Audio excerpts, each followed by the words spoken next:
Fond de Latte. Je sais que ça vous passionne, et moi aussi. Je vais vous raconter une histoire de médecin légiste. En l'occurrence d'un médecin légiste belge très célèbre qui s'appelle Philippe Boxeau et qui raconte régulièrement dans des livres qui font un carton quelques-unes des affaires sur lesquelles il a travaillé. Voici une histoire qui est tirée de son livre « Les morts ont la parole » aux éditions Kenz. C'est l'histoire d'un homme qui aurait jeté sa femme à manger à ses cochons.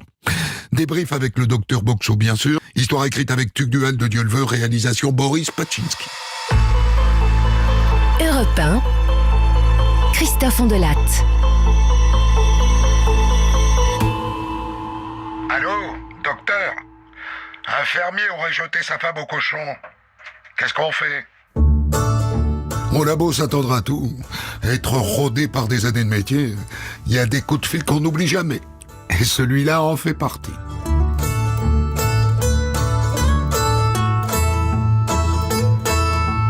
Alors voilà comment les choses se présentent. Jean et Joseph sont fermiers et voisins. Et pour une histoire de terre qu'ils se disputent, ils se détestent. Et un jour, Joseph appelle la police. Il prétend avoir vu Jean, au loin, tirer le corps d'une femme et le jeter dans l'enclos aux cochons. J'ai vu faire, puisque je vous le dis. Il a donné sa femme à manger à ses cochons. Mais enfin, puisque je vous dis que je l'ai vu. Et donc, la police arrive sur place. Il faut que je vous dise que Jean, qui est donc censé avoir donné sa femme à manger à ses gorées, n'est pas un inconnu pour la police locale. Il a plusieurs fois été menaçant, voire agressif, avec des promeneurs qui passaient près de sa ferme. Et puis, il est sujet à des troubles psychiques. Il est suivi par un psychiatre. Bref, il a un passé. Vous pouvez nous dire où est votre femme, monsieur? La Jeanne? Oh je sais pas. Elle a dû partir. Partir? Elle n'a pas pu partir en voiture, elle ne conduit pas. Elle n'a pas de permis. Et ses papiers d'identité sont toujours là. Vous pouvez nous conduire à votre porcherie, monsieur? Ma porcherie? Oh, pas de problème. Suivez-moi. Dans l'enclos à cochons, pas de sang, pas de morceaux de chair et pas non plus de lambeaux de vêtements. Les policiers font le tour de la maison, pas de traces de lutte, pas de sang non plus. Mais une réalité, la Jeanne a disparu. Mais enfin, monsieur, où est-elle? Il a l'air complètement perdu. Et d'ailleurs, il finit à l'hôpital psychiatrique.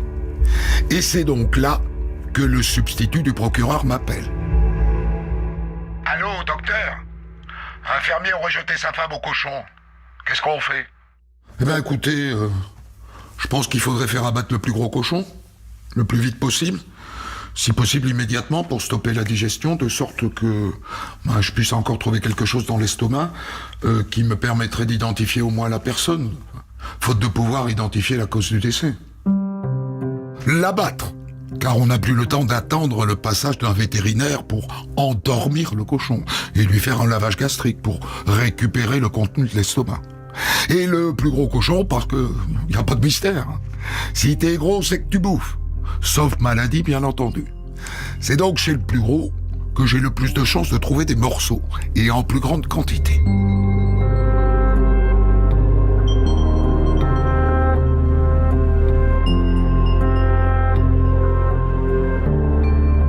À vrai dire, les policiers ne sont pas très enthousiastes à l'idée d'abattre le cochon. Mais ils changent d'avis quand je leur explique l'alternative. C'est-à-dire que vous le tuez, ou il faudra fouiller demain dans les déjections du cochon pour tenter de retrouver des dents ou des cheveux de la dame qui a disparu. Des dents et des cheveux, vous dites? Dans les déjections? Oui, c'est à peu près tout ce qu'un cochon ne peut pas digérer. Et c'est un élément intéressant pour nous parce que ça nous permettra de faire une identification génétique. C'est absolument nécessaire. Bon, eh bien, écoutez, on va l'abattre, hein? On va l'abattre. Par chance, chez les policiers, il y a un ancien abatteur de bétail. Sitôt dit, sitôt fait.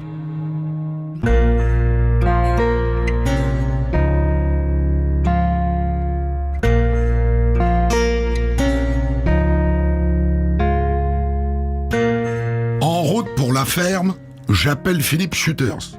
C'est un vétérinaire. Dites-moi, docteur Schutters, où se trouve l'estomac chez un cochon? Ah ben exactement comme chez les humains, docteur. D'accord, ça va me simplifier grandement les choses.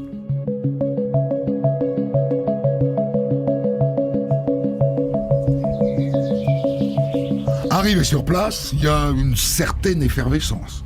Les cochons survivants ont été déplacés dans un autre enclos, et dans l'enclos d'origine devenu scène de crime, il ne reste que leurs copains morts.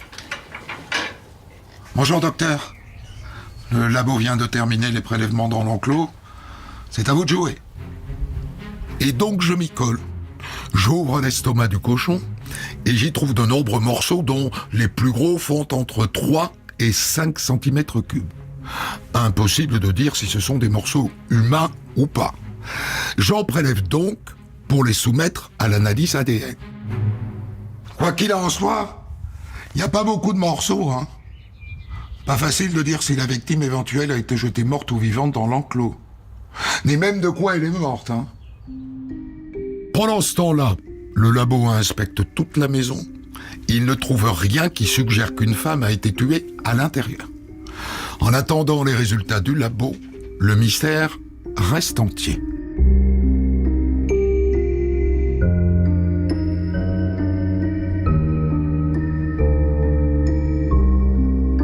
Quelque temps plus tard, Jean, le fermier, qui avait filé à l'hôpital psychiatrique, sort de sa torpeur.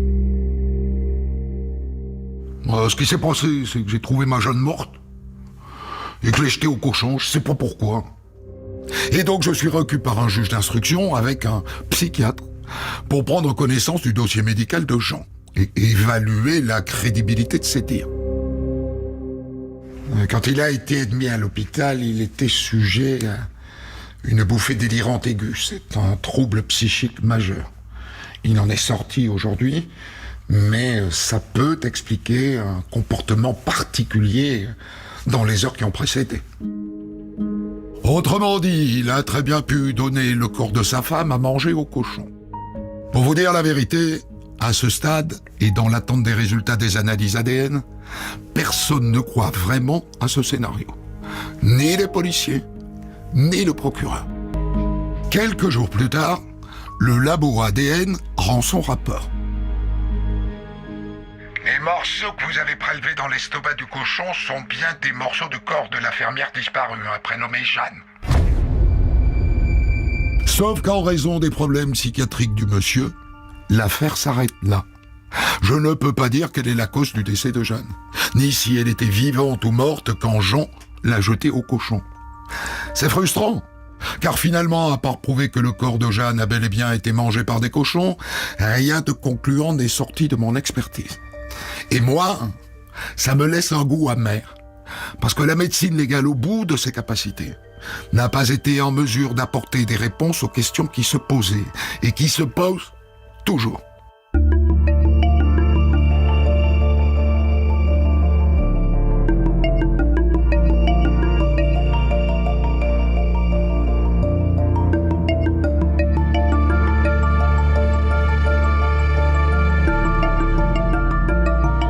N'imaginez pas que les agressions sur des corps humains par des animaux se limitent aux cochons.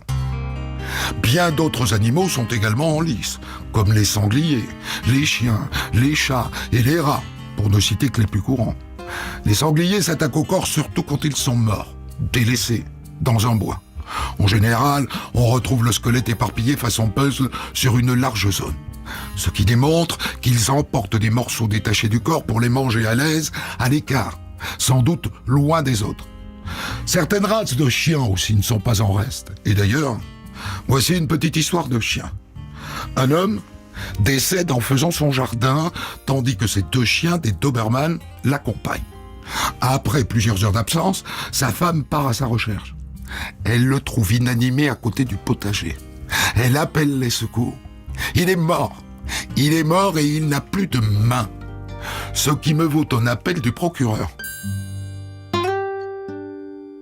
Dites-moi, docteur, je vais vous mandater pour examiner le corps et tenter de trouver une explication à cette absence de main.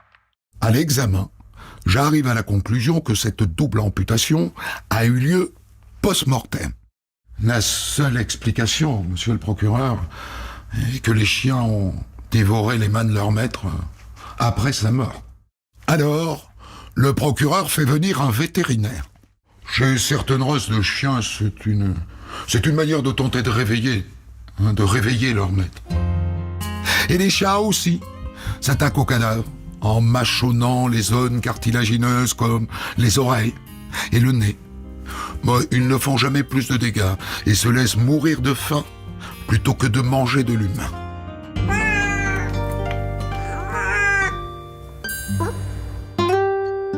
J'ai tiré cette histoire du livre du docteur Boxeau, Les morts ont la parole, aux éditions Kens.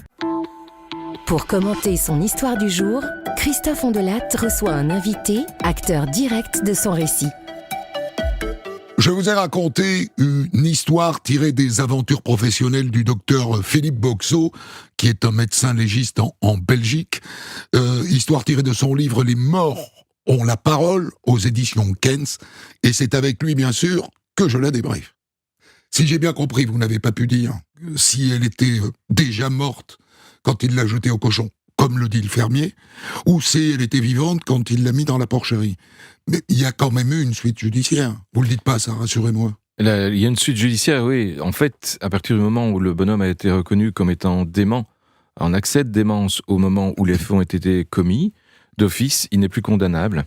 C'est D'accord. une circonstance d'excuse, et il a donc été placé en internement psychiatrique, qui n'a pas duré longtemps, le temps qu'il descende de cette bouffée délirante, pour ensuite recouvrer une vie normale.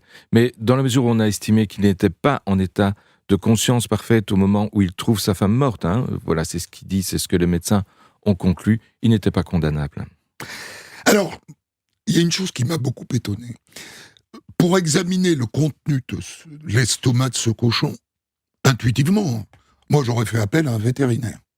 Oui. Est-ce qu'il est normal que ce soit un médecin légiste ? Non, pas tout à fait.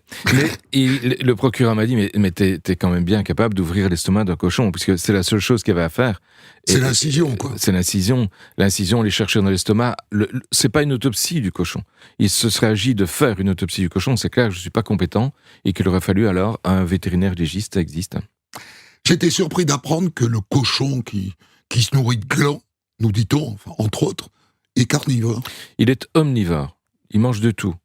Et il n'est pas rare de voir effectivement dans les forêts, par exemple, des cadavres qui ont été mangés par les sangliers, et il les mange en dispersant les ossements. Ce qui veut dire qu'on retrouve, j'ai eu le cas d'un gars dont on a retrouvé la tête bien plus tard, et elle était à plus de 50 mètres du corps, elle avait juste été déplacée par les sangliers, qui ne l'avaient pas détruite, dans ce cas-ci, qui avaient mangé tout ce qu'il y avait à manger de tissu Et laisser mou. les ossements. Et ils avaient laissé les ossements pas totalement intacts, parce qu'on voit quand même qu'il y a des griffes de dents qui se font sur l'os, mais qui ne l'altèrent pas profondément. Vous avez entendu parler, je suppose, de l'histoire du petit Émile, ce petit garçon de 2 ans et demi, dont on a retrouvé plusieurs mois plus tard le crâne, puis quelques ossements dans une forêt. Donc l'hypothèse existe qu'il était dévoré par des sangliers et les morceaux de son corps, au fond, répartis alentour. Parce que le sanglier, il mange pas le cadavre sur place. Il se déplace pour ne pas être gêné par ses congénères et garder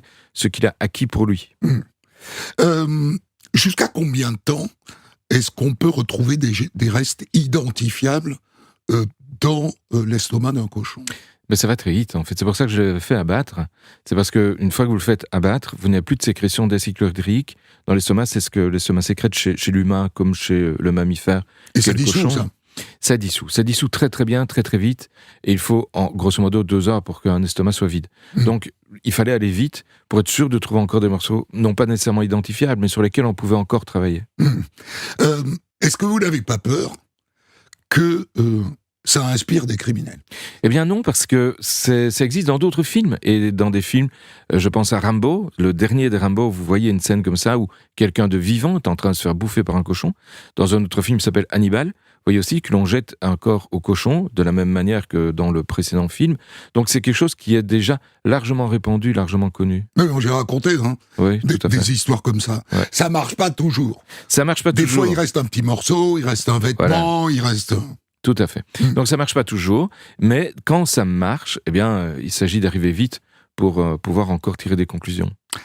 En fin d'histoire, donc vous évoquez d'autres animaux, dont le sanglier, dont on a parlé, le chien. Alors le chien, c'est rassurant. Il ne nous mordrait que pour nous réveiller. Oui, pour réveiller.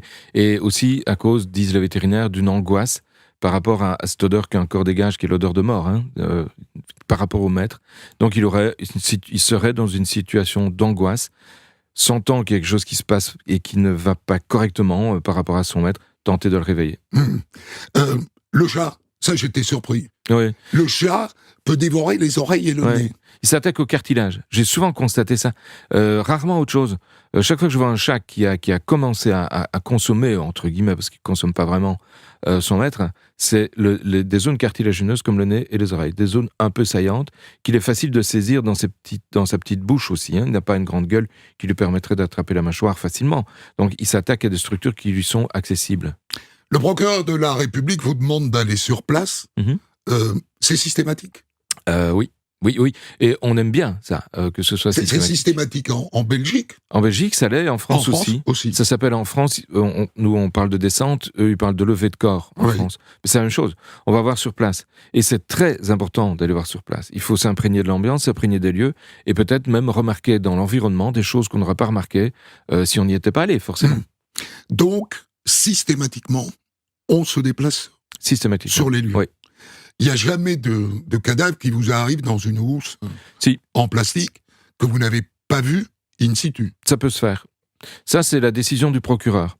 Si le procureur décide qu'on va m'amener le cadavre à l'Institut de médecine légale, c'est lui qui décide. Je ne peux pas aller contre son avis. Vous ne pouvez pas lui dire non, j'ai le devoir. Je vais y aller. J'ai le devoir de lui dire, écoutez, c'est mieux que je le voie sur place, mais il a la possibilité, lui, parce que c'est lui le patron, de me dire non, il n'est pas question, je vous l'amène. Mais ça implique beaucoup de temps, ça.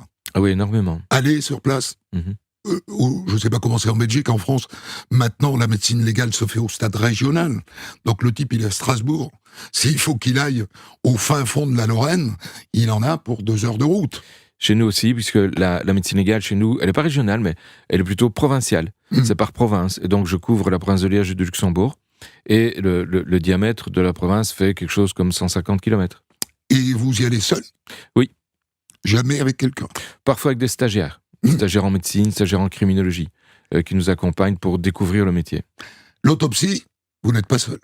Jamais, ça je ne veux pas, et le protocole européen d'ailleurs demande à ce qu'on soit 2, aussi bien en France qu'en Belgique, c'est européen. 2 médecins ? 2 médecins légistes pour faire l'autopsie. Pourquoi ? Simplement parce que je pense qu'il y a plus d'idées dans 2 têtes que dans une, ça c'est une première chose, et en autopsie il vaut mieux ne rien oublier par exemple, Donc, on y pense à 2 plutôt que d'y penser tout seul. Et puis, imaginez qu'il y ait une influence qui doive s'exercer sur le médecin, qui puisse s'exercer sur le médecin de la part d'un tiers qui serait à la cause et qui serait peut-être l'auteur. C'est plus difficile d'influer sur 2 médecins que d'influer sur un seul. Donc, plus on est garant d'une certaine neutralité par rapport à l'objet étudié. Moi, j'ai assisté à des autopsies. Il y a aussi un garçon de laboratoire ou une fille de laboratoire. Oui. Il y a aussi des gens qui viennent, ce sont les gens de laboratoire, comme vous dites, essentiellement pour relever des empreintes digitales, prendre des photos du corps en toutes les phases de l'autopsie, et aussi examiner les vêtements et les prélever, les reprendre pour un examen ultérieur. Ça, c'est ce qu'ils font chez nous, oui. Et il y a un gendarme ou un policier qui fait partie de l'enquête, toujours, de façon à prendre des notes. Alors, ce qu'on espère, c'est que les magistrats vont revenir. Ils venaient avant, le procureur de la République, le juge d'instruction, le greffier du juge d'instruction était là, et c'était l'occasion de leur montrer des visus les lésions qu'on avait observées. Et il n'y a rien à faire. Le fait de voir les choses les rend beaucoup plus réelles et permet, je pense, d'avoir une meilleure approche du dossier. C'est pour ça que je regrette aujourd'hui que les magistrats ne soient plus là, parce que je trouve que c'est une perte. C'est une perte de temps aussi pour moi. Pour eux, c'est une perte de temps, oui. Ça, dans des métiers où ils sont souvent débordés. J'ai tiré cette histoire du livre du docteur Boxo aux éditions Keynes. Les morts ont la parole. Ondelat raconte. Christophe Ondelat. Voici une histoire tirée du livre du médecin légiste belge Philippe Boxeau. Il y est question d'un pendu, pas vraiment pendu. Histoire écrite avec Tugdual de Dieu le veut, réalisation Boris Paczynski. Europe 1. Christophe Ondelat. Philippe et Nathalie sont mariés depuis des années. Oh ben c'est un joli couple, hein. Ils ont l'air heureux, hein, ça. On peut pas dire. Ils habitent une petite maison au bord d'un canal. Ambiance, l'homme du Picardie. Les vieux savent de quoi je parle. Les jeunes, renseignez-vous. Enfin, c'était un feuilleton culte de la fin des années 60. Un feuilleton dont le théâtre était les canaux et les péniches. Et donc, Philippe et Nathalie habitent au bord du canal. Et Philippe adore voir passer les péniches. Oh, mais ça m'occupe, hein. Et puis ça m'apaise. Quand je regarde passer les péniches, je sais que je suis comme une vache qui voit passer les trains. Hein. Mais je m'en fiche. J'aime ça. Le reste du temps, Philippe travaille dans les transports en commun. Il s'occupe de gérer les plaintes. Toute la journée, il entend des gens qui se plaignent. Mon abonnement ne passe plus, le conducteur du bus a été désagréable, il a freiné trop brusquement, il m'a fait tomber, etc., etc. Alors les péniches, ça le calme. Nathalie, elle, est comptable. Elle travaille pour une petite boîte qui a grandi trop vite, victime de son succès. Du coup, sa société l'autorise à faire du télétravail. Un jour, justement, elle rentre à la maison pour travailler chez elle. Elle s'est faite toute jolie, toute coquette. Et elle trouve Philippe déjà assis sur la terrasse à regarder les bateaux, un verre de vin rouge à la main, comme tous les jours. T'es déjà là ? Ben oui, je travaille à la maison cet après-midi. Et les heures passent. Depuis sa terrasse, Philippe voit ses voisins rentrer. Ça va ? Ouais, tout va bien ? Bonne soirée ? C'est la dernière fois que les voisins voient Philippe vivant. À présent, Philippe est mort. Ce matin, en se levant, Nathalie dit qu'elle l'a découvert pendu. Elle a appelé les secours, mais trop tard. Heureusement, ils n'ont touché à rien et ils l'ont laissé pendu. Combien de fois n'ai-je vu des scènes de crime complètement ravagées par les interventions des services de secours ? Et le procureur m'appelle. Allô, docteur ? Dites-moi, j'ai un pendu pour vous. Rien de spécial, vous savez, mais par acquis de conscience, j'aimerais que vous alliez voir. J'arrive sur place. La vue sur le canal bordé d'arbres est superbe. J'entre, je note que la maison est bien tenue et je descends à la cave où se trouve le corps de Philippe. Il est en pendaison qu'on appelle incomplète. Ça signifie qu'une partie de son corps touche encore le sol. Dans le cas de Philippe, ce sont les pieds qui touchent par terre et ses genoux sont fléchis. Ça vous paraît sans doute incompréhensible, hein ? Mais sachez que c'est le cas dans 90% des suicides par pendaison, car il existe quand même un instinct de survie.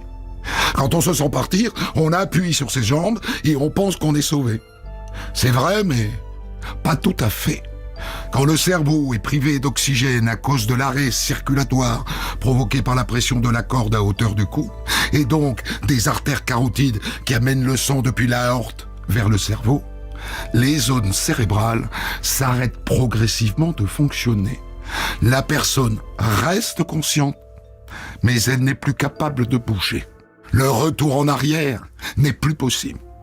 À l'Institut médico-légal, on a une cassette vidéo qui montre un homme qui se filme en train de se pendre.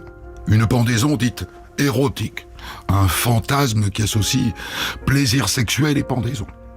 Notre homme va un peu plus loin puisqu'en plus, il porte un slip de femme dans lequel il a glissé des roses avec épines. Et donc il se filme.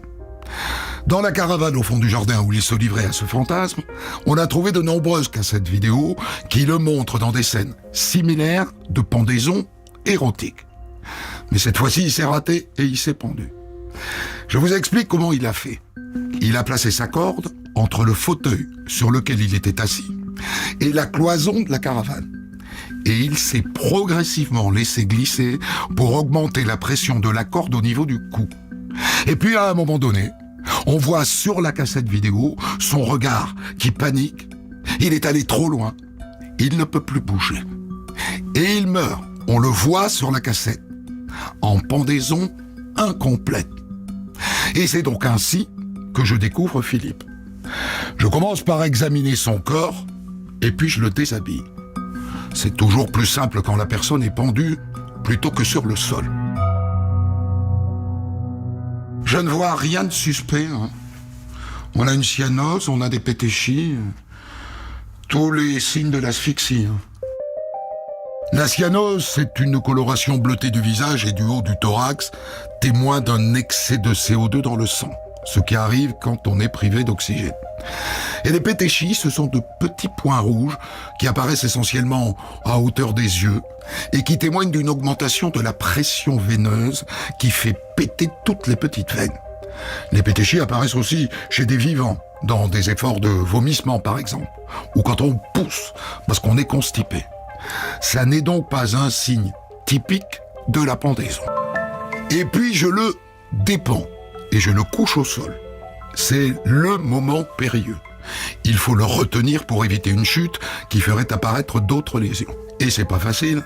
Philippe est une pièce de 1,80 m pour 130 kg. Ensuite, je retire la corde et les vêtements du haut. Et c'est le moment le plus important de l'examen. Bien observer le sillon de pendaison. D'habitude, les sillons de pendaison sont obliques, vers le haut et vers l'arrière. Et ils sont alors incomplets. C'est-à-dire que la corde réalise ce qu'on appelle une anse de saut, qui fait pression sur les parties antérieures et latérales du cou, sans atteindre la région de la nuque. Et c'est le cas de Philippe.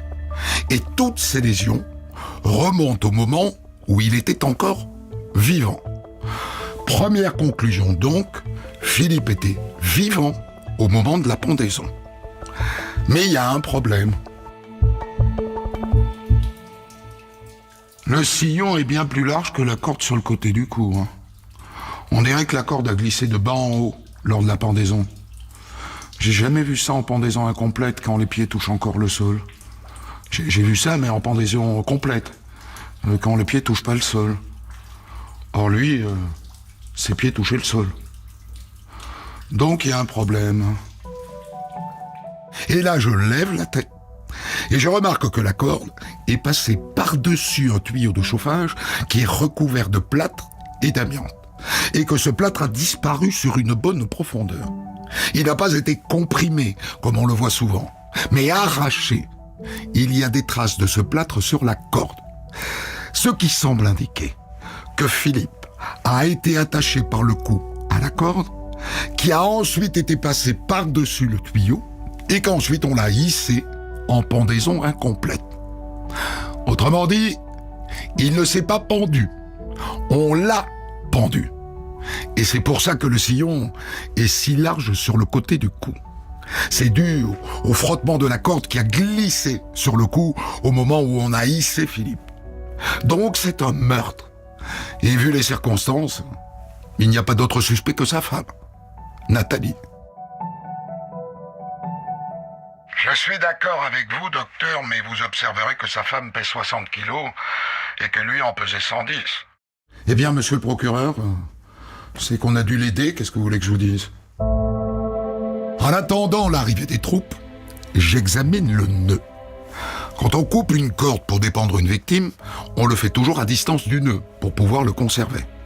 Et ce nœud-là, je n'en ai jamais vu de pareil. Alors, avec la permission du juge, j'envoie la photo du nœud par WhatsApp à un ami qui s'y connaît bien. Il fait du bateau.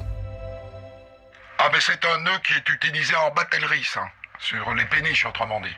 Or, s'il regardait passer les péniches depuis sa terrasse, lui-même ne faisait pas de bateau.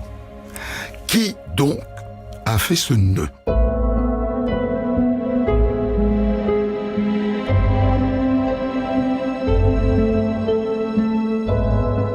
Ensuite, je réalise l'autopsie.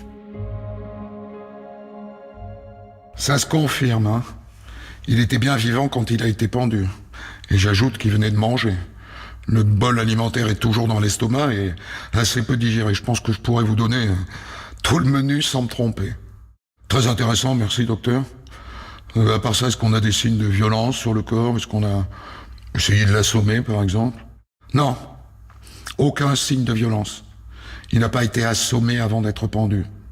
En revanche, vu son poids, il est certain qu'il était inconscient au moment de la pendaison, puisqu'il a fallu le hisser. Et donc, il a probablement été endormi. Et donc, je prélève du sang, de l'urine, du foie, du rein et le contenu de l'estomac. Et j'envoie tout ça au laboratoire de toxicologie pour analyse. Et en attendant les résultats, en salle d'autopsie, j'analyse l'urine au moyen d'un système qu'on appelle immuno-enzymologique. Le résultat est sans appel. Il a consommé des benzodiazépines, c'est un somnifère. Mais il faudra attendre le retour de toxicologie pour en connaître le dosage. Et le laboratoire confirme la présence dans l'estomac de Philippe de l'ormétazépam, à une dose très importante, largement suffisante pour endormir un homme de son poids. Et comme on en a trouvé dans l'estomac, eh bien on peut conclure que c'est lors du repas que Philippe a reçu ces benzodiazépines. Donc, on l'a endormi pendant le repas. On l'a transporté sans le blesser à la cave. Sa tête a été placée dans l'anse de seau d'une corde, laquelle a été passée au-dessus d'un tuyau de chauffage sur lequel elle a frotté quand on a hissé Philippe.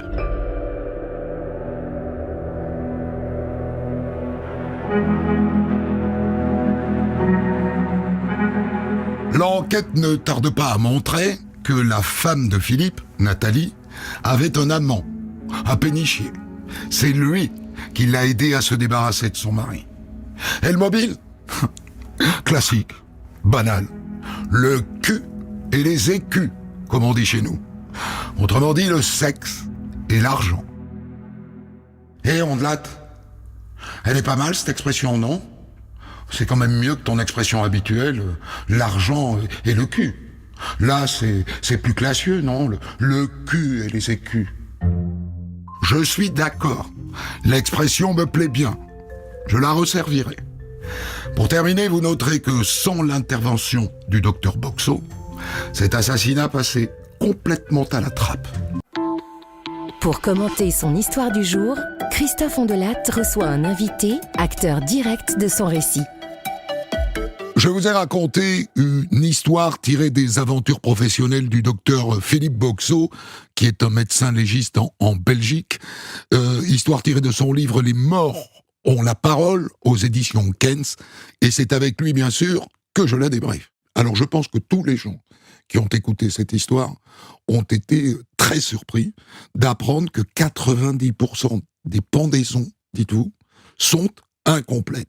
C'est-à-dire, en gros, que les pieds du pendu touchent le sol. Vous confirmez? Ah, tout à fait, oui. C'est connu depuis très longtemps. Le médecin légiste qui a mis ça au point, qui l'a révélé au grand jour, s'appelle Brouardel, Paul Brouardel. Il est français, le médecin légiste français, et il l'écrit dans le tout premier livre qu'on ait écrit en français sur la pendaison, le tout premier livre historique et scientifique sur la pendaison, en 1896. Donc c'est déjà très ancien. Et à l'intérieur de ce livre, il fait des dessins. Il dessine des pendaisons. Aucune des pendaisons qu'il dessine n'est une pendaison complète, c'est-à-dire une pendaison où les pieds ne touchent pas le sol. Donc c'est connu depuis très très longtemps. Pour nous, c'est pas une surprise parce qu'on le sait évidemment, et on le sait depuis au moins la fin du 19e siècle. Quoi. Ça résulte de quoi? Du fait que les gens ne trouvent pas une poutre à laquelle se pendre, ou finalement d'un message qui est compliqué, c'est je veux me pendre mais pas vraiment, et si on me trouvait vivant, ça serait pas plus mal, j'aurais lancé un signal d'alerte. Voilà, c'est aussi ce que je crois. Il y a ça, et puis il y a le fait aussi que vous pouvez toujours faire demi-tour. En tout cas, c'est ce qu'ils ont dans l'idée. Vous vous pendez, mais vos pieds touchent bien par terre, donc il y a moyen de pousser sur tes pieds, de façon à se remettre en station debout, dégager la corde, on n'est plus en pendaison. C'est l'idée, et je pense que pas mal de gens arrêtent la pendaison à un moment donné, parce qu'il y a un sursaut par rapport à cette envie de vivre qui est la nôtre, par rapport à cet instinct de survie. C'est ce qui fait que je pense que beaucoup de pendaisons sont en fait ratées et que celles que je vois, ce sont juste celles qui ont réussi. Alors, elles ont réussi peut-être contre la volonté finale que celui qui les a, qui l'a réalisé, parce que il se fait piéger. Il peut se faire piéger. Il peut se faire piéger, tout à fait. L'idée, c'est que quand le cerveau n'est plus abreuvé en oxygène, vous pouvez encore rester conscient, mais incapable de bouger. C'est des choses que l'on voit notamment dans l'intoxication aussi au monoxyde de carbone. Et donc, je le décris, et vous l'avez très bien raconté. Vous racontez super bien l'histoire, je le dis en passant. J'ai beaucoup aimé. Vous l'avez très bien raconté avec ce monsieur qui se fait une pendaison érotique et qui se rate. Il n'avait aucune raison de se rater. Et on voit dans ses yeux que il est allé trop loin, il a glissé, il s'est plus récupéré, et on voit cette angoisse dans ses yeux. C'est une vidéo que j'ai produite au Médecins légistes français lors de nos réunions, et qui est vraiment très impressionnante pour nous tous. Ça rappelle le piège du jeu du foulard. C'est ça. Aussi. C'est-à-dire ces adolescents qui, pour des raisons érotiques, parce que pourquoi ça favorise quoi, l'érection ? Ah, pas du tout. C'est un fantasme, ça ne marche pas. Il n'y a pas d'érection plus importante. C'est cette fameuse idée qui date d'il y a très longtemps, selon laquelle le pendu a une érection. Hier, j'étais sur un plateau télé, ça m'a encore été sorti. Ce n'est pas vrai. On y a pensé parce que il y a une éjaculation involontaire qui se fait sur un corps pendu. Pourquoi ? D'accord.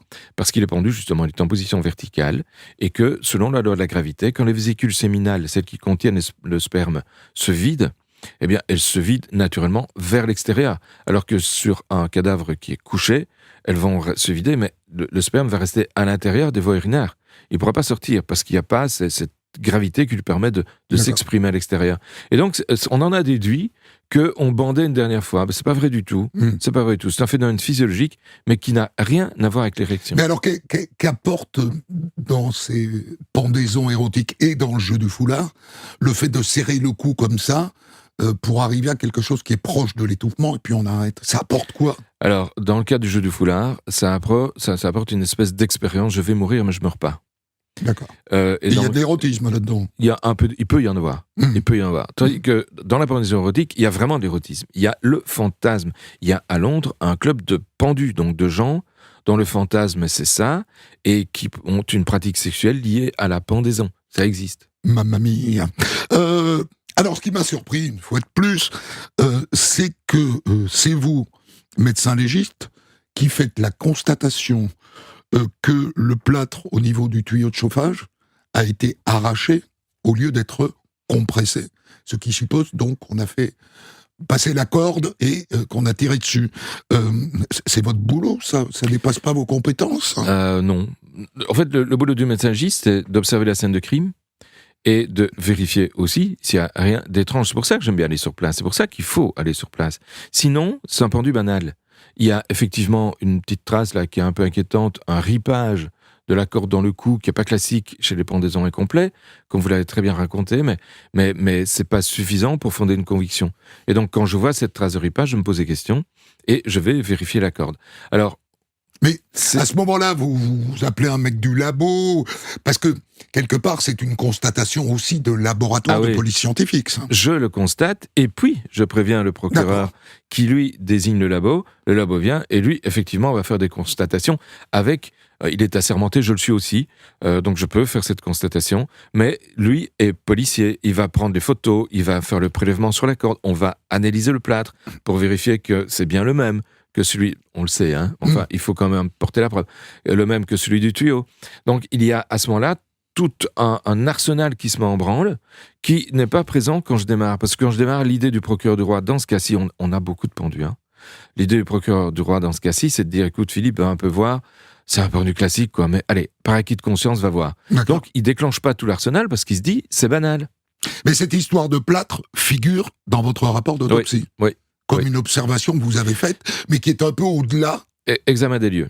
D'accord. J'ai une rubrique examen des lieux, dans laquelle je ne décris pas tout, mais je décris ce qui est intéressant. Et notamment, quand j'ai un pendu, je dois vérifier s'il y a à proximité un système, quel qu'il soit, tabouret, chaise, escabeau, échelle, qui lui permet d'atteindre l'endroit où il va passer la corde, ou même où il va la fixer, parce que c'est toujours en hauteur, évidemment.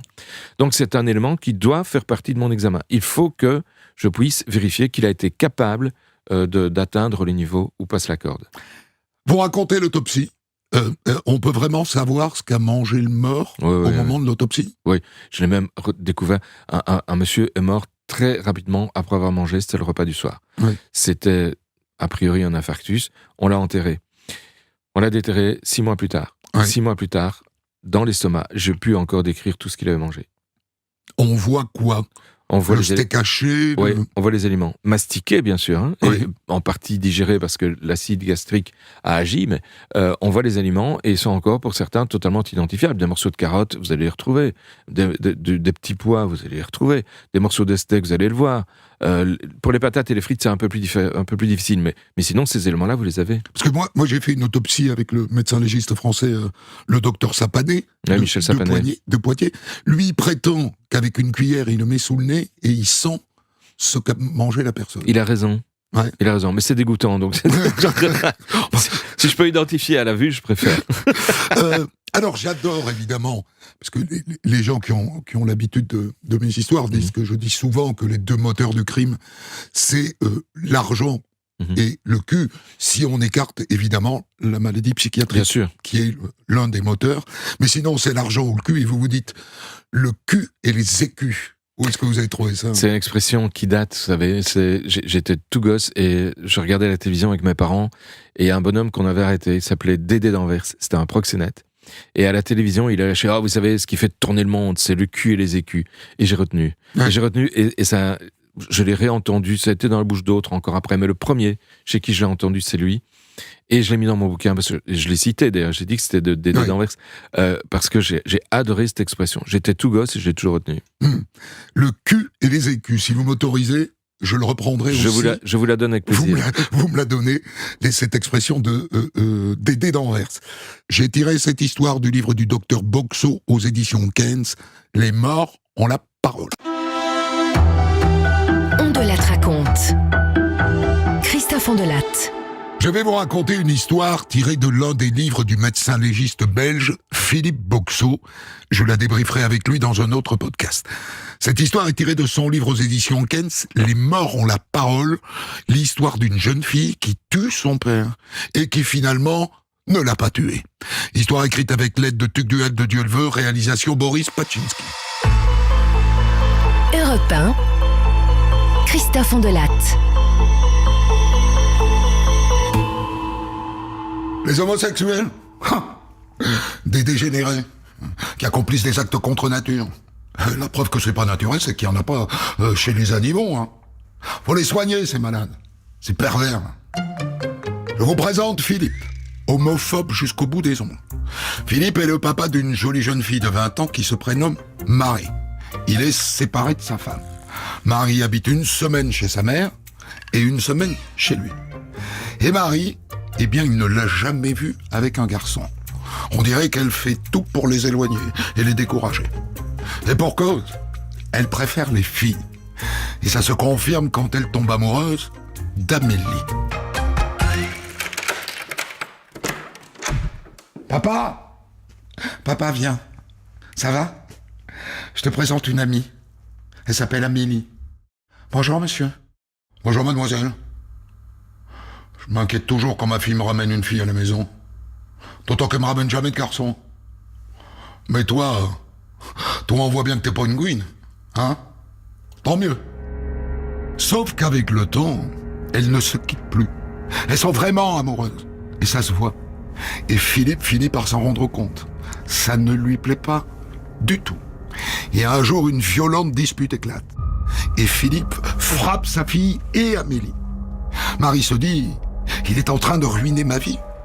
Et elle décide d'en finir avec lui. Une nuit, sans rien dire à Amélie, elle pénètre dans la maison de son père. Elle coupe l'alarme. Elle va dans le salon. Elle sait que son père a une arme dans un tiroir. Elle la prend. Elle la chambre. Elle entre à pas feutrés dans la chambre de son père.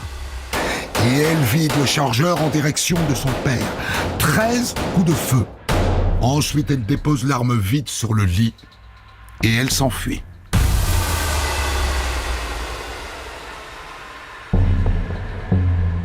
Le lendemain matin, je reçois un coup de fil du substitut du procureur. Dites docteur, j'ai un monsieur qui a été tué par arme à feu. C'est sa femme de ménage qui l'a découvert en arrivant ce matin. Vous pourriez vous rendre sur place, s'il vous plaît? Depuis 30 ans que je suis médecin légiste, quand j'arrive sur une scène de crime, je procède toujours de la même manière. Je pose mon sac dans l'entrée, à côté de ceux du labo, autrement dit en milieu sécure. Je mets mes mains dans mes poches pour éviter de déposer mes empreintes digitales et je fais le tour des lieux. Je cherche des éléments qui m'instruiraient sur l'état de santé du défunt. Un mot qu'il aurait laissé, des traces diverses comme des traces de sang, etc., etc. J'examine la pièce. Et puis je prends la température de la pièce. Et je note si le chauffage fonctionne, si une fenêtre est ouverte. Bref, je constate les conditions thermiques dans lesquelles le corps se trouve. Ce sera fondamental au moment d'estimer l'heure du décès. Et ensuite, et seulement ensuite, je me rapproche du corps. Je l'examine tel qu'il se présente, sans toucher à rien. Et je note tout. Position du corps, est-il couvert, jusqu'à quelle hauteur, quel type de couverture, drap ou édredon, de quelle qualité, combien de couches, y a-t-il des traces d'écoulement sur les draps. Le corps de Philippe est en décubitus latéral gauche. Autrement dit, en chien de fusil, en position fétale. C'est comme ça que la plupart des gens dorment. Son visage est tourné du côté de la porte d'entrée de la chambre. Il est couvert jusqu'au cou par un drap et une seule couverture peu épaisse. Je retire la couverture et le drap. Il est habillé d'un pyjama en tissu synthétique.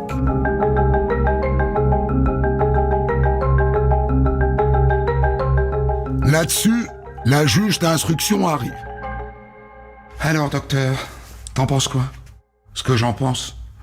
Qu'il est mort. C'est tout ce que je peux te dire. Je l'ai pas encore examiné. Mais bon, je vois des impacts de projectiles qui me font penser qu'on a utilisé une arme à feu. Là-dessus, pour déterminer l'heure du décès, je prends la température du corps. Bon, ça n'est qu'une première approximation, mais je dirais que le décès a eu lieu vers 23 heures. J'affinerai quand j'aurai le poids du corps, on le pèsera en salle d'autopsie. 23 heures donc, vous dites, docteur. Oui, c'est ça. C'est alors, ça colle pas du tout avec le programme de l'alarme, qui montre qu'elle a été coupée à 2h30 du matin. C'est très étrange. Quand elle est arrivée, la femme de ménage a trouvé l'alarme coupée. Ça l'a étonnée parce que la nuit, Philippe mettait toujours l'alarme. D'après elle, il n'y a que 3 personnes qui connaissaient le code. Philippe, elle-même, et Marie, sa fille.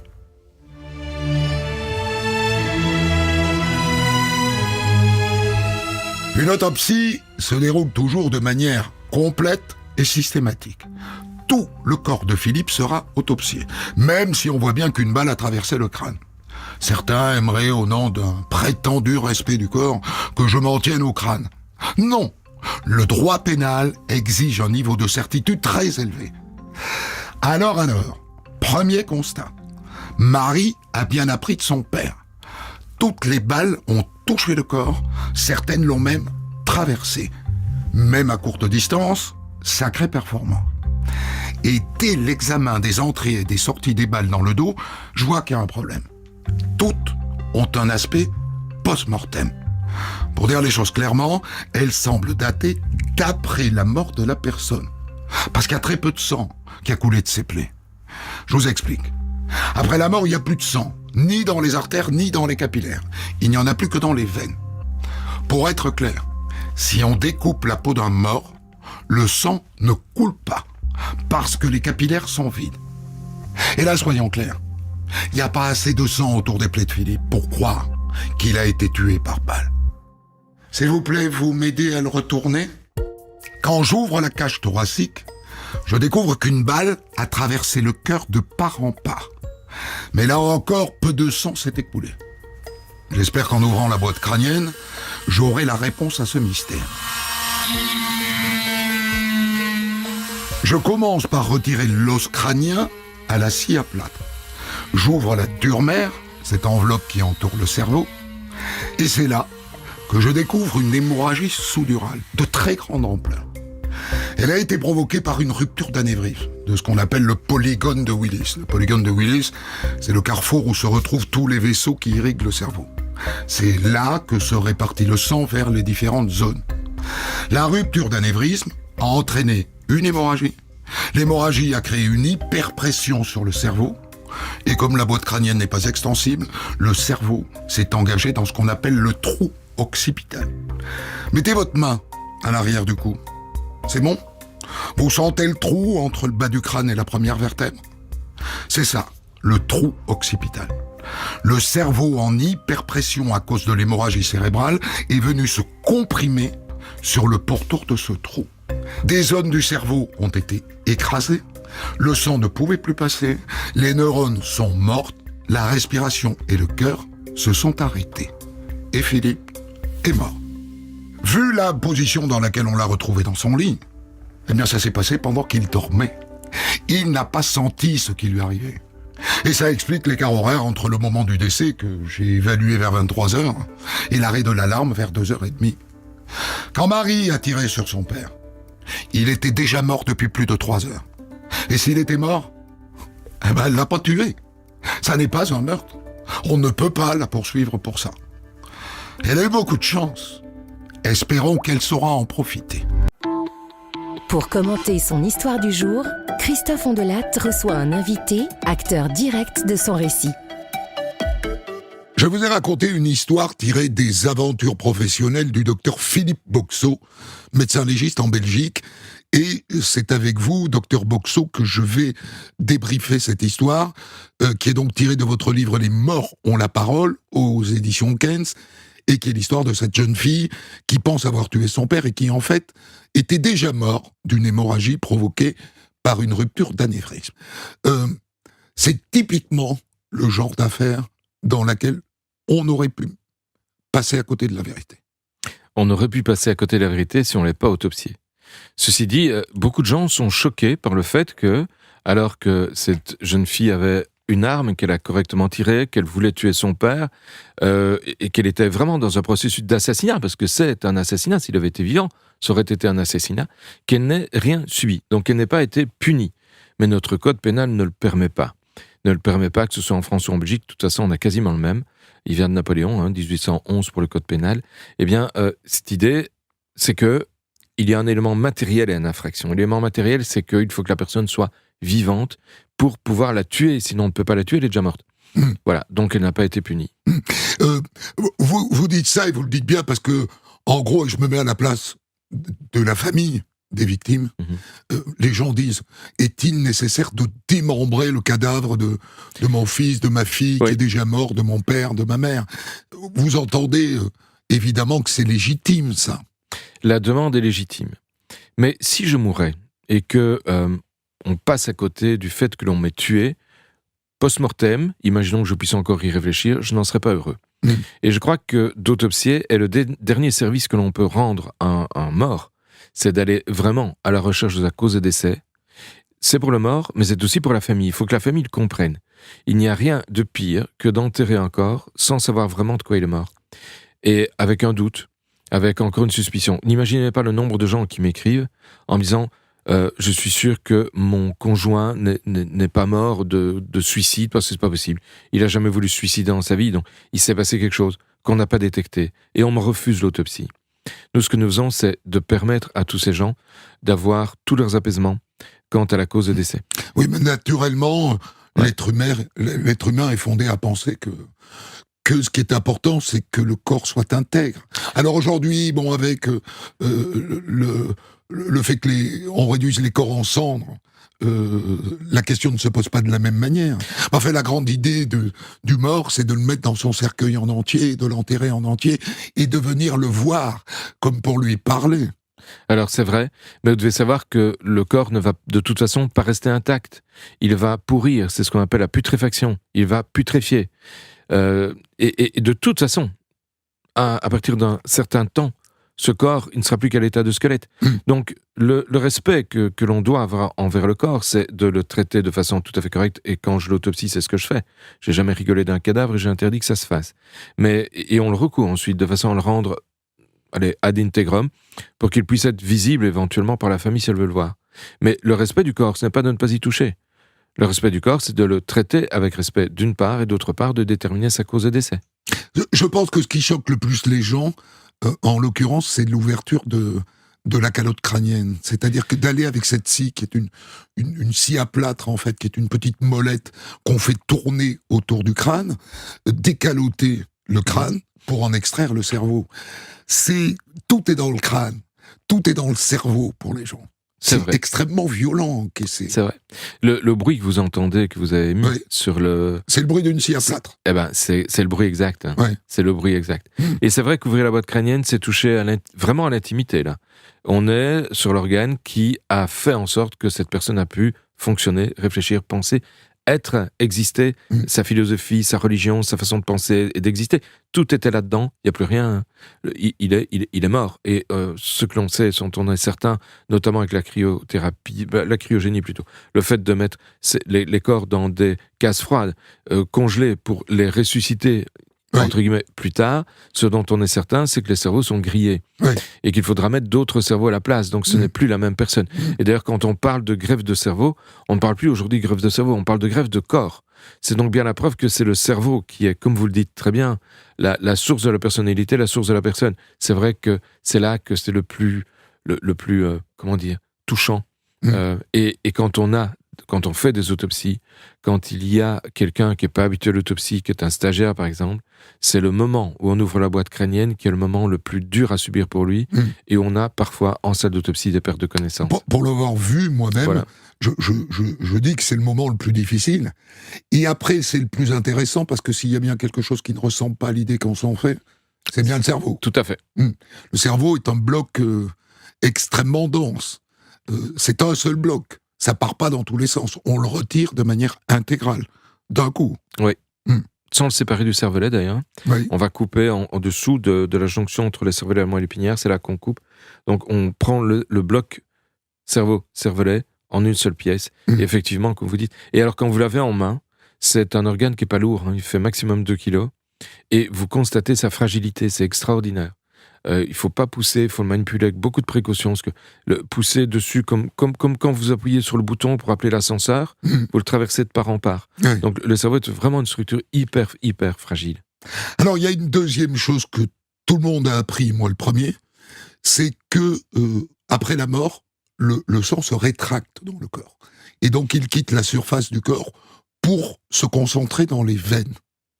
Ça, je pense que c'est une énorme découverte. Alors c'est une découverte pour beaucoup de monde, et ce d'autant plus que nous baignons dans une ambiance qui est celle de l'Antiquité, où sévissaient des gens comme Galien, par exemple, Hippocrate, qui étaient tous persuadés que dans la partie gauche du cœur, et celle qui est branchée sur les artères, circulait de l'air. Et ils avaient eu cette observation à partir justement d'observations sur des cadavres. Ils n'avaient jamais vu un cœur vivant en train de battre. C'est depuis lors qu'on le sait. Donc ça date depuis très longtemps qu'on sait, mais les gens ne se rendent pas vraiment compte. Il y a aussi d'autres légendes, par exemple le fait que le sang à l'intérieur du corps en post-mortem sédimente. Ça veut dire que les parties les plus lourdes du sang, les globules rouges et les globules blancs, se trouvent dans les parties basses et le sérum se trouve dans les parties hautes. En fait, à l'intérieur du corps, le sang ne sédimente jamais. Il y a beaucoup de pensées comme ça. Mais voilà, c'est la réalité objective. Et donc la différence, parce que évidemment la difficulté c'est de faire la jonction avec cette expression qu'on emploie tout le temps, on a trouvé le cadavre dans une mare de sang. Donc au moment de la mort, le sang sort, à partir de quel moment il se rétracte et ne sort plus? Il ne sort plus du corps à partir du moment où le cœur ne bat plus. S'il sort encore du corps, c'est qu'il y a un écoulement qui se fait gravitationnel. Oui. Ça veut dire que le sang a rempli une cavité, la cavité pleurale par exemple, la cavité du thorax. Le coup de feu ou le coup de couteau a été donné plus bas que le niveau gravité et le sang continue à s'écouler par la plaie. Ça arrive, ça peut arriver. Mais ce que vous voyez dans les films, le sang qui s'écoule doucement alors que le type est mort à l'arrière du corps, ça c'est faux, ça arrive jamais. On de Latte raconte. Christophe Ondelat. Je vous raconte une histoire tirée du livre du médecin légiste belge Philippe Boxeau, Entretien avec un cadavre, aux éditions Kens. Je la débrieferai avec lui dans un autre podcast. Il y est question d'un homme tué par une tondeuse à gazon. Histoire écrite avec l'aide de Tugdual de Dieu le veut, réalisation Boris Paczynski. Europe 1, Christophe Ondelat.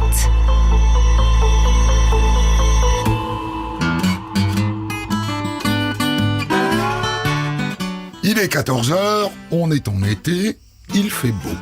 Philippe décide d'aller faire une petite promenade avec sa chienne, Elsa. Un petit chien noir. que Nadine, sa femme, lui a offert pour la Saint-Valentin. Philippe avait envie d'avoir un chien pour lui, parce que sa femme a 3 mâles. Ils n'ont Dieu que pour elle. Allez, mon Elsa, hein? On va promener. Oui, ma chérie, oui, t'es une jolie chienne. Allez, hop, on y va.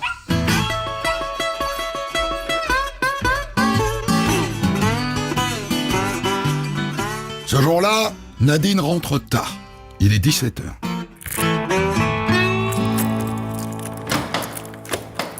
Philippe? Je suis là. Pas de Philippe. Et pas d'Elsa non plus. Elle l'appelle sur son portable. Pas de réponse. Mais ça ne l'inquiète pas outre mesure, il ne répond jamais. Alors elle sort son ordinateur et elle cherche à le localiser grâce au traceur qui permet de retrouver un téléphone perdu ou volé. Ouf! Pas de souci, il est sur le chemin qu'il emprunte à chaque fois. Sauf qu'une demi-heure plus tard, il n'a pas bougé. Et là, pour le coup, Nadine est inquiète.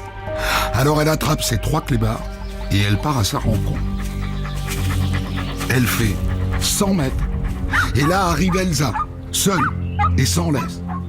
Nadine fait quelques pas de plus et elle découvre Philippe à plat ventre en plein milieu du chemin.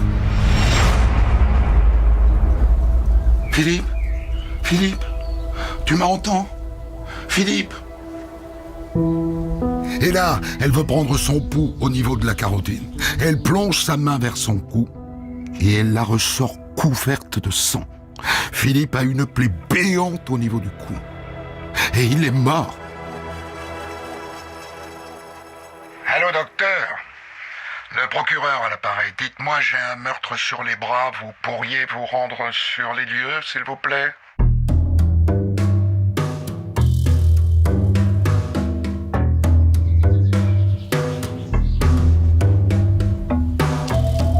Quand j'arrive sur place, le laboratoire de la police technique et scientifique est déjà là. Bonjour, docteur. Laissez-nous encore quelques minutes et il est à vous. J'en profite pour explorer les abords du cadavre. Le chemin sur lequel la victime est couchée est en contrebas d'un jardin. Un jardin qui a dû être tondu récemment parce que ça sent l'herbe coupée. Docteur, à vous de jouer. La plaie sur la face antérieure du cou est très profonde. Mais à part ça, on ne voit aucune trace de lutte ou de défense. Comme si quelqu'un était arrivé en silence par derrière et lui avait tranché la gorge avec une force très importante avant de s'enfuir. Ce genre de meurtre est en général commis par un homme. Je dis ça parce que Nadine, sa femme, va être inévitablement sur la sellette.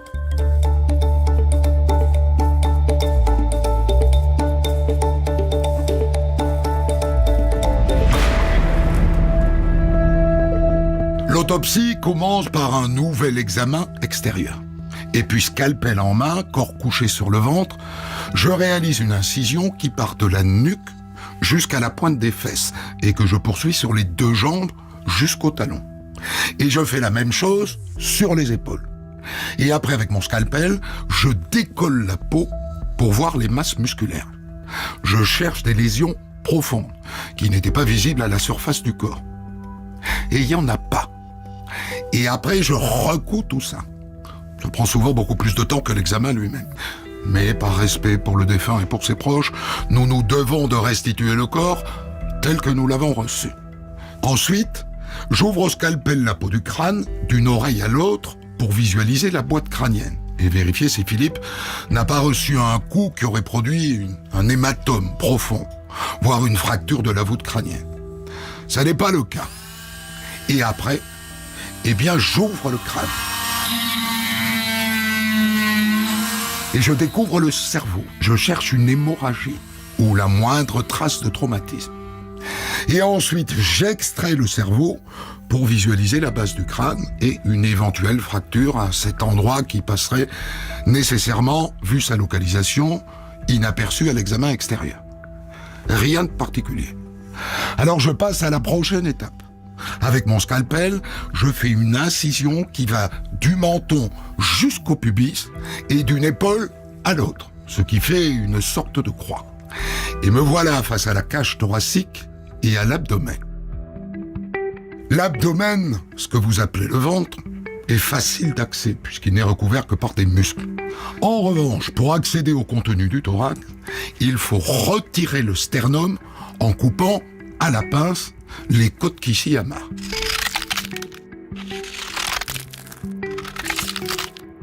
Voilà. Je retire les poumons, je retire le cœur, je les examine, rien de particulier. J'en profite pour jeter un œil à l'arrière de la colonne vertébrale, et puis je me penche sur le cou. C'est un moment clé, puisqu'a priori Philippe est mort d'une blessure au cou. Je n'ai jamais vu ça. Jamais. Regarde. Regarde, le cou est sectionné jusqu'à la vertèbre. Regarde, la pomme d'Adam est carrément coupée en deux. Et c'est pas tout. La veine jugulaire et l'artère carotide droite sont également sectionnées. Bien. Ce monsieur est mort d'une hémorragie massive suite à la section de l'artère carotide et de la veine jugulaire. Par quel moyen? Une arme tranchante. Pour arriver à tel dégât, le coup a dû être porté avec une force absolument inouïe. Hein. C'est pas sa femme qui a fait ça. Vous allez encore me traiter de sexiste, mais si je dis ça, croyez-moi, c'est le fruit de l'expérience.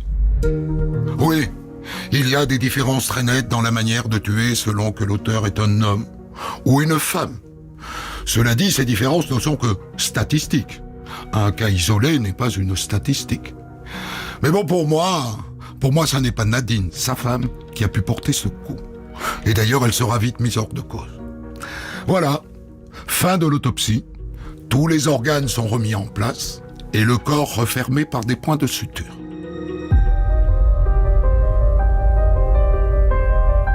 Et maintenant, place à l'enquête. Le propriétaire du jardin à côté duquel le corps de Philippe a été retrouvé est interrogé. Il s'appelle Manuel. Moi, j'étais en train de tondre ma pelouse quand je l'ai vu passer. J'ai fait un petit signe, quoi, c'est tout. Quelle heure était-il? Vous vous en souvenez? Il était 14h30, je m'en souviens, parce que mon tracteur, il est tombé en panne juste après. En panne de quoi? C'est la lame. Elle a heurté une grosse pierre et puis il s'est cassé. Et c'est là que le juge nous demande, le labo et moi, de retourner sur place. Quand nous arrivons, plus rien n'indique qu'un drame s'est déroulé là. Le chemin sur lequel Philippe est mort est bordé des deux côtés par un talus. D'un côté, le talus s'achève par le jardin de Manuel. De l'autre, il s'achève à 2 mètres de haut par le début d'un bois touffu. Impossible qu'une personne s'y soit cachée pour sauter sur Philippe. Et les gars du labo sont venus avec un détecteur de métaux. Et donc, ils se mettent à la recherche de l'arme qui aurait éventuellement été laissée par l'auteur. Chou blanc. Et c'est là que, intrigué par notre présence, Manuel, le voisin, sort pour nous saluer. Ah, bonjour, monsieur. Ah, vous tombez bien. Je peux rentrer dans votre jardin pour photographier la scène de crime depuis un point enlevé? Ah oui. Pas de problème.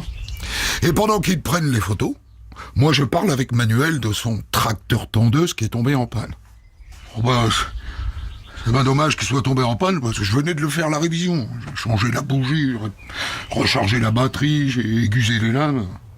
Et il est réparé maintenant? Oui, j'ai pu finir la pelouse. Et c'est sur quoi qu'il a buté? Venez voir, je vais vous montrer. Et là, Manuel me montre une grosse pierre fichée dans le sol qui dépasse d'une dizaine de centimètres. Il faudra qu'un jour je creuse pour la sortir avant qu'elle casse encore cette fichue lame.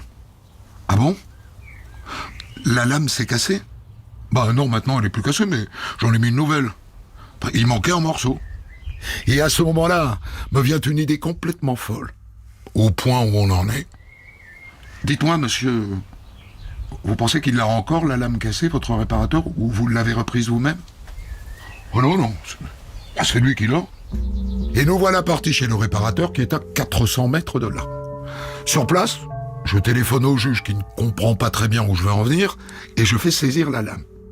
À l'examen, la lame est pliée et sectionnée, c'est-à-dire que son extrémité est manquante.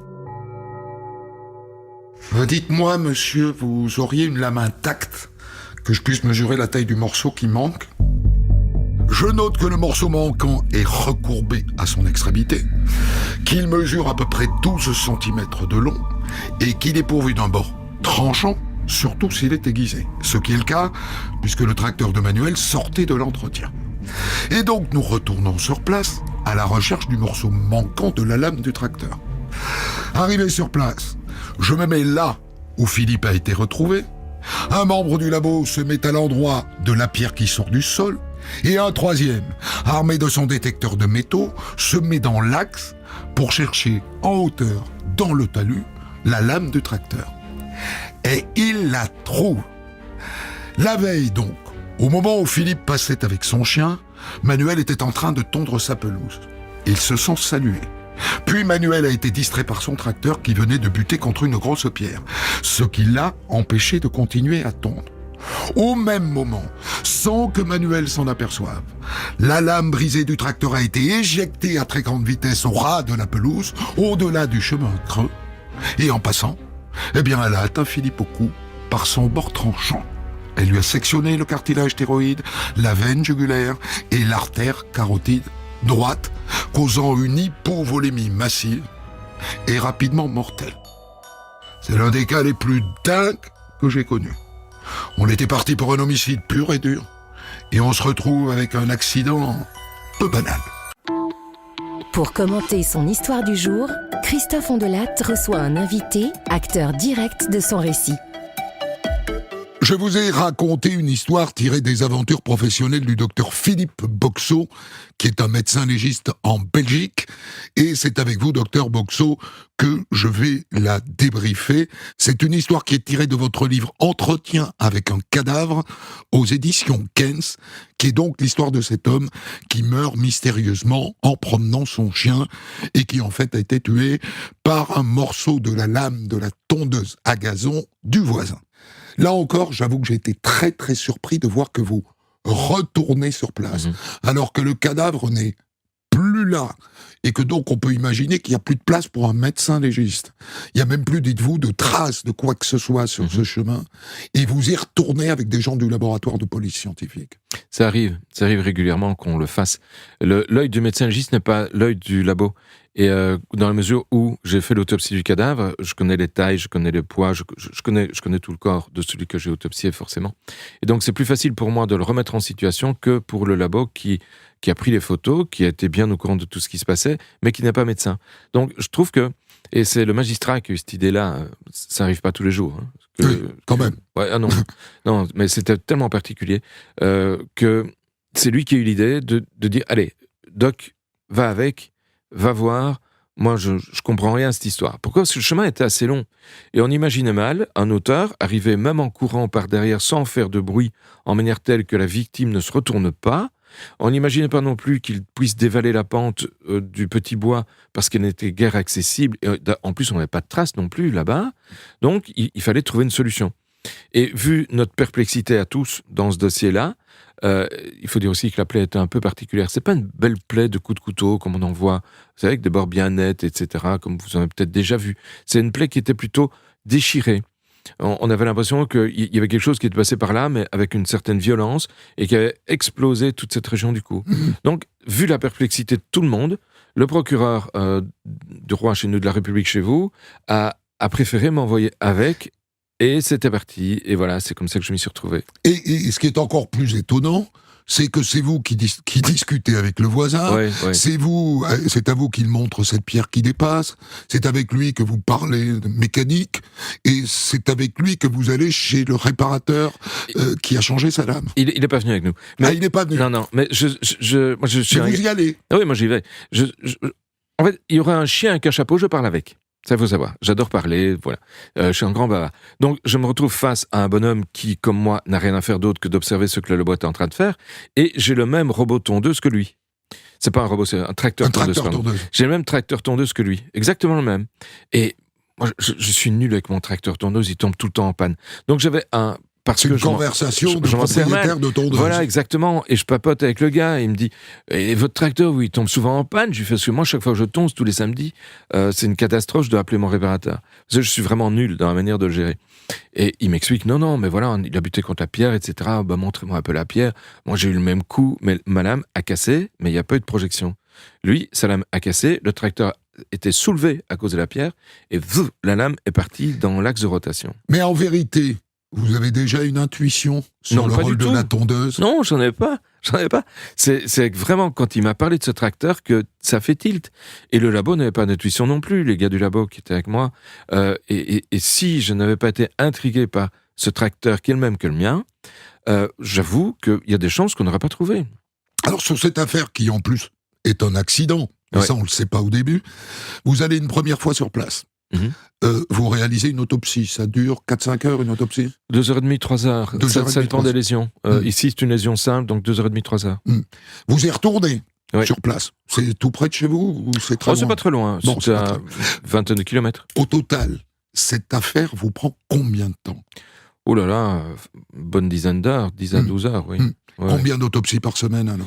On en fait 2 seulement chez nous, hein. Pas plus. Non. Il n'y a pas une grande... En fait, le problème que nous connaissons à Liège, en Belgique, comme dans d'autres régions du royaume, c'est qu'on n'aime pas autopsier. Enfin, nous, les médecins légistes, on aime bien. Mais les magistrats n'aiment guère. Et donc, ils estiment que, comme on en parlait tout à l'heure, que c'est une manière de préserver le corps, de le respecter, que de ne pas autopsier. Moi, je vois les choses autrement, mais c'est toujours un grand sujet de discussion entre nous. Et donc, on autopsie que quand il faut vraiment. Et il arrive que je demande à pouvoir réaliser une autopsie, que le magistrat me dise non, sur le plan policier, je n'ai pas de raison, ou judiciaire, je n'ai pas de raison d'autoriser. Pourquoi? Pour faire l'économie des moyens, Il y a une économie l'économie de financière votre temps? Oui, à financière. faire. Ah oui, ça, ils sont très tenus par l'argent, et l'État belge, comme vous le savez, comme à peu près tous les États européens, d'ailleurs, ont des problèmes de sous, de problèmes de finances, de financement, et donc voilà, on économise 1000 balles. C'est 1000 € une autopsie, 500 pour chacun des 2 médecins, puisqu'on doit toujours être 2. C'est une obligation. C'est pas écrit dans la loi, mais c'est une obligation vraiment scientifique que d'être 2. Et donc, c'est 1000 balles. Et c'est 1000 balles qu'ils économisent de cette manière-là. Alors, vous racontez cette autopsie en détail. C'est une occasion de faire C'était le but. de la pédagogie. Donc, vous racontez les incisions devant, derrière, la fracturation du sternum, l'ouverture de la boîte crânienne. Quand on vous lit, c'est une boucherie. Eh ben, c'est pas le cas. Du tout.